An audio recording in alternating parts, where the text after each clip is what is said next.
মাসুদের উপস্থিতিতেই গণমাধ্যম কর্মীদের উপর হামলা করা হয়েছে।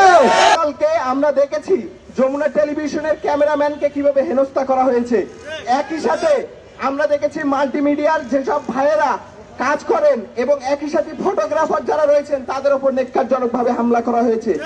ডিসি মাসুদের উপস্থিতিতেই গণমাধ্যম কর্মীদের উপর হামলা করা হয়েছে। এটা কখনো মেনে নেওয়া যায় না। ডিসি মাসুদের মৌন সম্মতি ছিল এখানে।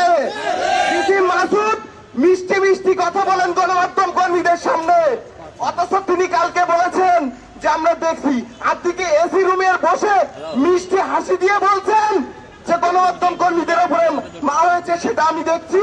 এটা কখনো হতে পারে না। এটা গণমাধ্যমের স্বাধীনতার উপরে নেককারজনক হামলা। এটা কখনো আমরা মেনে নেব না। স্বাধীনতা 5 আগস্ট পরবর্তী সময়ে এই যে গণমাধ্যম কর্মীদের উপরে যেভাবে হামলা করা হয়েছে, এটা কখনো মেনে নেওয়া যায় না।